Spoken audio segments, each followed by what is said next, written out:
Hello everybody, welcome to another episode of Entertainment Business with James Silas. How you all doing? Have you subscribed to this channel? If you've not subscribed, please subscribe. It's very important. I need your support. I need you to subscribe.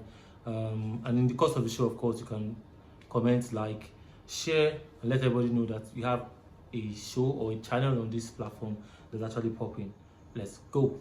First thing I'm talking about on this show today is actually one of the stories that broke the internet on Friday. Will Smith and Jada Pinkett were on the red table. They had that red table talk. Of course, for some of you that have been following, you remember that August Alsina had come out 2 weeks ago or so to talk about his relationship with Jada Pinkett.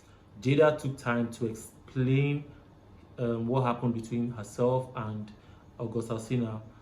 And interestingly, this whole relationship thing happened over 4 years ago. Like I've been reading, and as people have been saying, that Jada and Will Smith had an open marriage kind of arrangement. The gist was that Will Smith had been cheating on Jada, or they just been having serious issues, okay? And issues that are not being treated as at when they are supposed to treat those issues. And then don't forget that these are two superstars, two mega superstars. So they broke out. Now they did not divorce officially, but they separated. Nobody really saw it as separation, because when it had to do with red carpet events or outings, we still saw all of them together. They were still in the news as together, but on the side, we understood that they had like an open or separated kind of relationship. So in between that whole period was when Jada, through their son, met August Alsina. According to the red table conversation, she said August was going through a difficult time. He was going through a lot of health issues, mental health issues, and she also wasn't even happy. This is actually coming at a time where she had broken up, where she had separated from Will Smith. And, August, from the other end, was just a young boy who needed help at that point in time. And then when you look at, we're talking about Jada Pinkett, and you know, she was like a big sister, also like a mother. I don't know if I would say mother, but so like a big sister who could actually offer that consolation that the young man needed at that point in time. So long and short of the matter is that whole relationship, that whole friendship, let's put it as friendship, or that whole meeting now progressed into a relationship. Now, the first information we had was that August went to Will Smith to ask for his permission to be with Jada. Jada took time to actually explain that the only person that can give permission for that kind of situation, that kind of union or meeting, relationship, would be herself.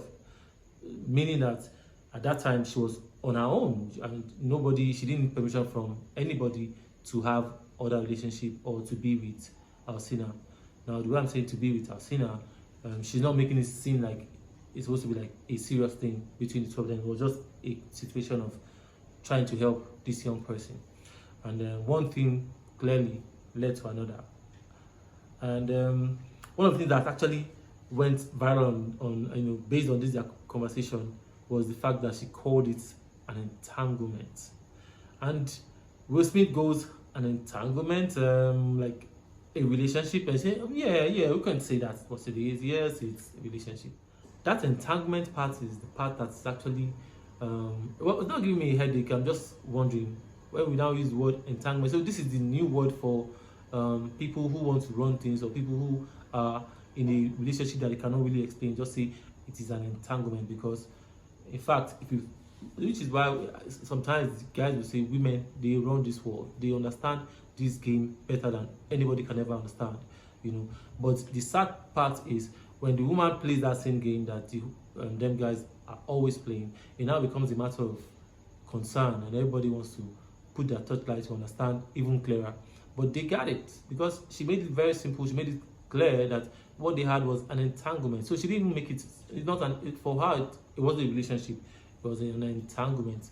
Entanglement, however you understand it, is what it is. Will Smith did not really feel bad or admit to being hurt by that particular, because this thing had actually happened for it. So what me I don't understand is, I don't know if they had this conversation before. Do you understand? This is the first time we are seeing it in public, based on the fact that they decided to make it public. They decided to have that conversation publicly. But I also believe that they've had that conversation in their privacy, and that they knew what they were coming to give us in public. You know, I don't think they didn't really have time. Come on, how much time would they have had to actually go deeply into that conversation? But for the short time, I mean, it was like almost 10 minutes. I want to believe that it became very clear. I mean, we have a clear picture of what has happened. Will Smith, no, Jada Smith had a situation, an entanglement with August Alsina, and then nobody knew until after 4 years. And then we are all surprised, we are all shook, so to speak, yeah. And they've given us a new word for those kind of situations, that it is not cheating. No, it is not, because you may not. You may not really call it cheating for Jada, in Jada's own case, because for her they are separated, even though they were not legally divorced, but they were done with each other. And then Will Smith actually emphasized it. He was true with Jada, yeah. So she was free to have done whatever she had done at that point in time. And now we only know about August Alsina, her entanglement with August Alsina. She probably met other people that we don't even know about, isn't it? Compared to Will Smith, who's the popular one, who the role called the least surfing. I don't know if Will Smith was giving himself a task to win Jada's heart back to himself, or if he was saying that he was going to get back at Jada in terms of avenging or doing his own. Do you know what I'm saying? So I don't know if that's what he meant. I mean, that's what I thought he meant getting Jada back into the relationship. But some of the comments I'm seeing are saying that he wanted to get back at Jada. So I don't know what you think. You can put that on the comment section. What do you think? What did you derive, or what did you what was the conclusion on that conversation? I mean, if you're in if you're in Will Smith's shoes, how would you handle that kind of information or this type of situation? And if you're in Jada's shoes, how would you also what would be your next line of action? I mean, right after you, what would you expect next? But I saw a great deal of maturity. I saw a great deal of growth in there. I think this thing is going to really take their marriage to the next level, because sometimes what you really need in a relationship is that force or that strike that will move it to the next level. And then it doesn't really have to be a negative thing. It doesn't really have to be you guys breaking out to move to the next level. But there's always you have to just face that challenge. There will always be that challenge that will hit that relationship, that will move it to the next level. As you heard them, ride together, die together, bad marriage for life. Hush Puppi got himself one of the best criminal lawyers in the world. Now, his lawyer, Pissetzky, has come out to say that the FBI actually kidnapped Hush Puppi all the way from Dubai to America. It's sounding like I'm countersuing the FBI for picking me all the way from Dubai to America. We are trying to convict somebody or convince a judge about a criminal or a scammer, and then he's gone ahead to pick himself a badass lawyer, and so all that plenty money himself, he'll be willing to pay any amount to ensure that, first of all, that he doesn't go to jail, or he gets a small jail time. That is if he's even convicted at all. His lawyer on the other end is fighting that they will not even go through that process, because he has already come up to say that Hush Puppi is a legit businessman. He's a social media influencer. He has a lot of followers on Instagram, so he's also an influencer that brands, all them Gucci and all those people are paying to showcase their stuff. So the first time I saw that real estate developer on Hush Puppi's profile was right after Monfa was arrested by EFCC. I don't even know what he had on it before. Nobody could. I don't know, except for people that know Sha. But I remember that he changed his bio from whatever it was to real estate developer. When you watch or when you look at his Instagram, Hush Puppi does not show anything that has to do with real estate. When it comes to law, when it comes to the justice system, they deal with facts and figures. They deal with evidences. You have to be able to convince the judge that this person is not what you people are saying, or these people are saying that he is. and that's how it works. So it doesn't matter if you kill somebody, because I was watching like a documentary where, I don't know if it's a documentary, should I call it a documentary or like an introductory video where Pissetzky was talking about how he started many years ago and how he dived into the whole litigacy thing with a murder case, and he seemed to have been successful on a lot of cases. The guy seemed to be very, very good. But another thing I'm beginning to notice when it comes to this whole Hush Puppy and his lawyer thing is that they seem to be using social media to drive it. When it comes to law, I don't think the truth matters. The truth will always be the truth. But these people are going to table their cases, and whoever wins or whoever convinces the judge and the jury are the ones that are going to smile home at the end of the day. But for now, we gather that Hush Puppy is actually in prison, has been detained in prison. So then I don't think they're applying that whole you cannot be detained for more than 48 hours and all those rules. I don't think it's happening in his own case, but I'm thinking that his lawyer might want to pull that up eventually. But it'll be interesting. We are all here for it. Everybody, I mean, anything you put out there on social media, everybody will just come and consume everything, and until we get facts from the real source. Monfa is back to normal. Nothing happened. With the same B for Hush Puppy, only time will tell.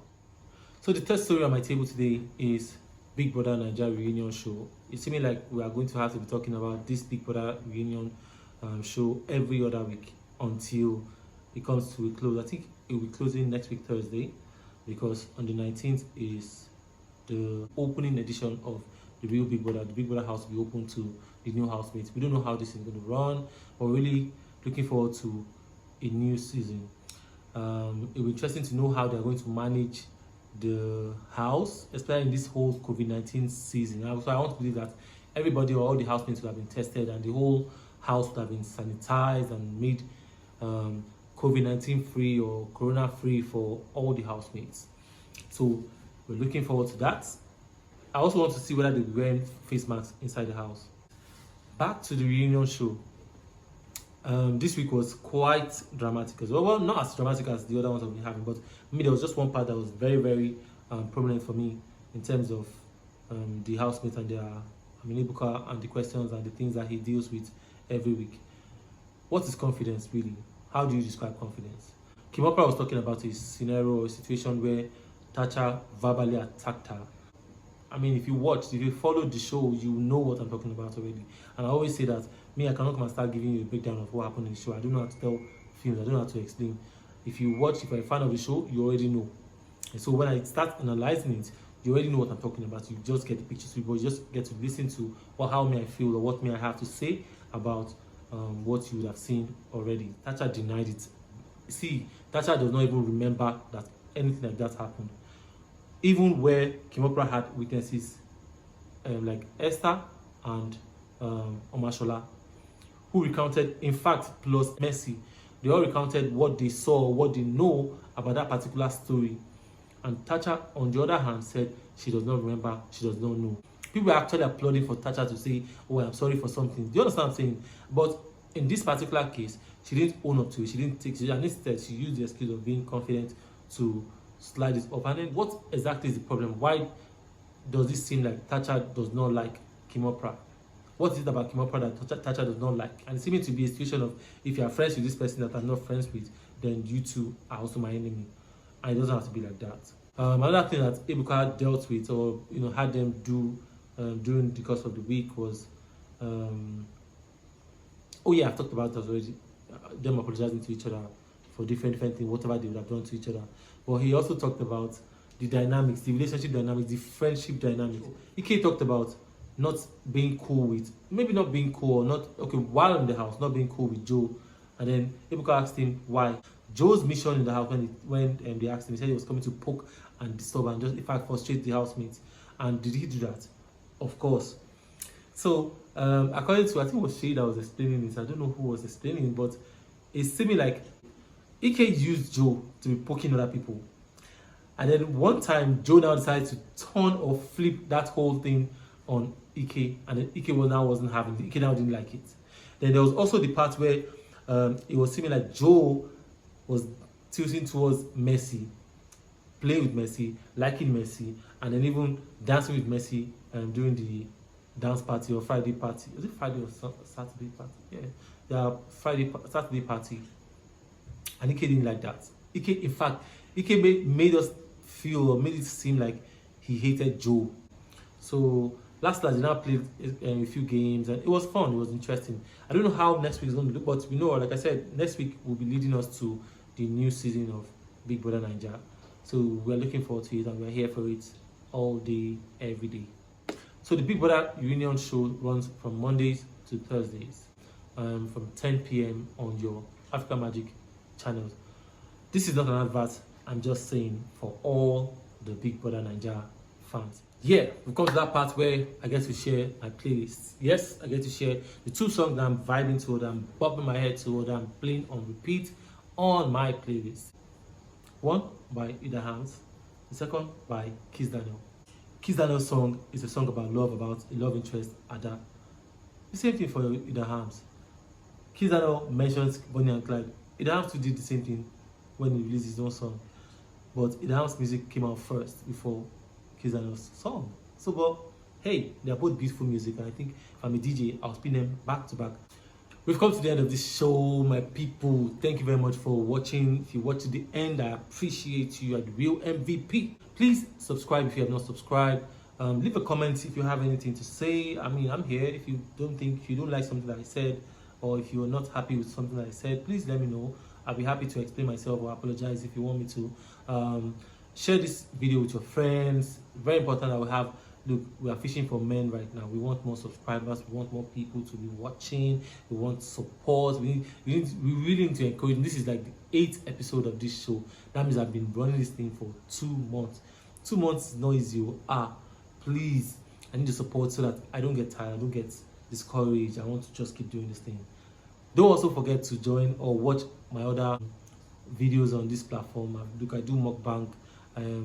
One of the things I'll be coming up with is to show you how to cut your hair in Nigeria. If you live here in Nigeria, especially this COVID season, I stopped going to salon, and that's because of me. I'm very concerned about my safety and that of my family. So I'm being careful not to go to salon or go to a lot of those public places where people come to share stuff.